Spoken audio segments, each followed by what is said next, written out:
दोस्तों अस्सलाम वालेकुम। गुलजार नदीम आपको यूट्यूब खताती चैनल में खुश आमदीद कहता है। दोस्तों आज खताती के हवाले से, खताती के असूल व ज़वाबित के हवाले से मैं वीडियो नहीं बना रहा। मैं आज 19 साल पुरानी एक बहुत खूबसूरत याद आपसे मैं शेयर कर रहा हूँ। ये एक सुनहरी यादें जो कि आज भी मेरे निहा खाना में महफूज है। मैं यकीनन इसे ज़िंदगी भर नहीं भुला सकता। वो मेरी ज़िंदगी का एक अहम और बहुत ही मिसाली वो वक्त था जब मैं खताती की तहकीक करता और उसे रेडियो पाकिस्तान के प्रोग्राम सुबह पाकिस्तान में भेजता, और उस वक्त के बेमिसाल प्रोड्यूसर, मुफक्किर, मुहक्किक, मुहद्दिस, मुफस्सिर जनाब अब्दुल हफीज़ साहब, उन्होंने बड़ी मेरी हौसला अफजाई की और हौसला अफजाई के साथ साथ उन्होंने बहुत सारी दुआएं भी दी। और ये सिलसिला जो है इस्लामी खताती तारीख़ के आईने के उन्वान से, जो कि पाकिस्तान टेलीविज़न का था, लेकिन उन्होंने हुकाम बाला को एतमाद में लेकर कहा कि इसका सौती अंदाज में ऐसा पेश करूँगा, ये सुनने वाले सुन तो रहे होंगे लेकिन वो उसके जो नक्शा जो है उनके सामने आ जाएगा कि जैसे वो देख रहे हैं। तो यकीनन ऐसे हुआ। तो ये प्रोग्राम कई माह तक चलता रहा और इतना मकबूल हुआ कि इसने सारे रिकॉर्ड तोड़ दिए।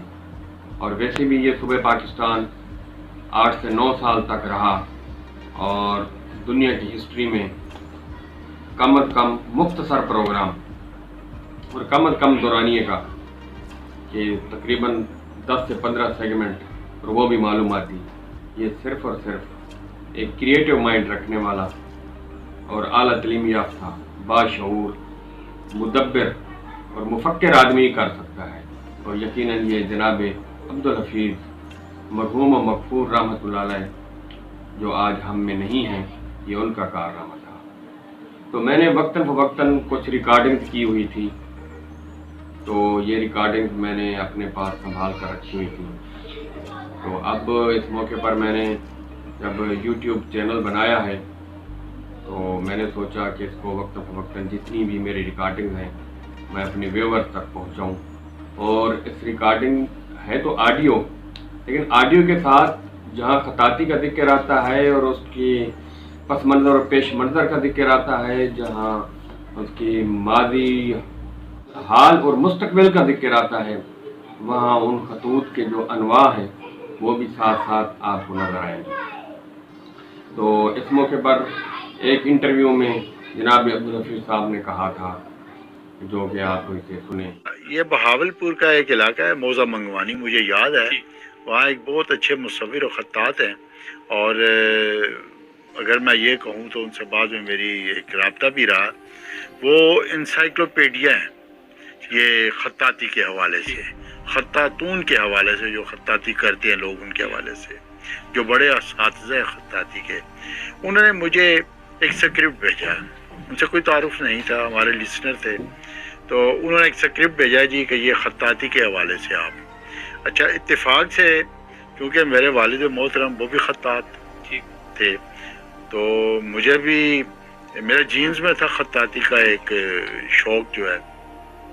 अब्बा जी को मैं खत्ताती करते हुए देखा करता था।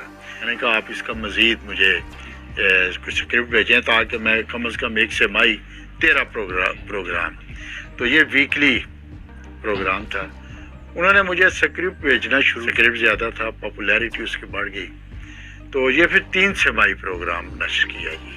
वो स्क्रिप्ट मैंने अपने सेंट्रल प्रोडक्शंस में महफूज कराई थी, और वो इतना मकबूल हुआ कि जो बड़े खत्तात थे उस ज़माने में और जो मुसव्विर थे उनकी फीडबैक आई। और इसके बाद जो मुझे फीडबैक मिला वो मेरी ज़िंदगी के लिए बहुत बड़ा असासा है। और पाकिस्तान के जय्यद खतातून ये प्रोग्राम सुना, जिनमें जनाब असलम कमाल साहब, मुजद्दिद फ़न और मुजद्दिद ख़त कमाल, انہوں نے بھی اسے بہت سراہا، اور پھر حنیف رامے صاحب، اور اس کے بعد میرے بہت ہی پیارے دوست، نہایت ہی ملنسار اور فن کے شاہ سوار، اور جنہوں نے مغرب اور مشرق کے فن سے، ملان سے ایک نئی جدت پیدا کی، میری مراد جناب جمشید کیسر صاحب، جو کہ وہ بھی ہمارے سرمایہ وطن فنکار ہیں۔ انہوں نے بہت خوبصورتی سے فن کو پرویا ہے۔ انہوں نے اس سلسلے کی بعض گشت سنی تو وہ اس تاریخ خطاطی کو سنا اور اس پروگرام کو سنا، تو وہ اسپیشلی طور پر مجھے موزہ منگوانی میں ملنے کے لیے آ گئے، کیونکہ یہ دریا کے پہلو میں واقع ہے، کوئی سڑک اور کوئی اچھی ٹرانسپورٹ کا انتظام بھی نہیں ہے، لیکن اس وقت یہ کمیونیکیشن کا دور اور موبائل کا دور بھی نہیں تھا، آج سے 19 سال پہلے۔ تو وہ آئے اور میرے لیے خوشی کی بات بنی اور میرے لیے اعزاز کی بات ہے۔ اور اس کے بعد جناب پروفیسر ڈاکٹر صاحب رفاقی صاحب، جو پرشین زبان کے بڑے ماہر شاعر بھی تھے، اور مجھے خط لکھتے اور حوصلہ افزائی بھی کرتے رہتے، جو کہ آپ یہ دیکھ بھی رہے ہیں۔ اور میں زیادہ طوالت میں نہیں جانا چاہتا، وقتاً فوقتاً یہ ویڈیو آپ دیکھتے رہیں گے۔ آئیے پرانی یادیں تازہ کرتے ہیں، سنتے اور دیکھتے ہیں سلسلہ اسلامی خطاطی تاریخ کے آئینے میں۔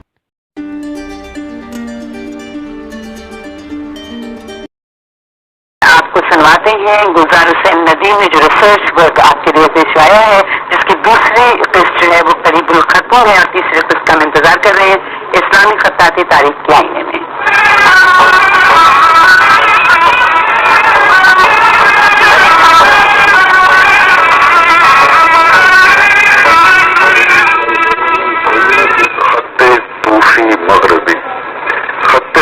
مغربی جو ابن مقلہ کی نایاب ایجادات کے بعد 945 عیسوی کے اوائل میں مختلف ناموں اور شاخوں میں تبدیل ہو گیا۔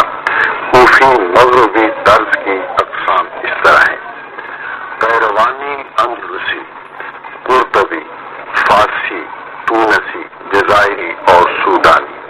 خط کوفی مغربی کو قدیم ترین خط کوفی، نبطی اور ہیری کوفی سے اخذ کیا گیا۔ خط قیروانی کو قیروان، جو مغرب کا 50 ہجری میں دارالحکومت تھا، سے منسوب کیا گیا۔ قیروانی خط میں اہمیت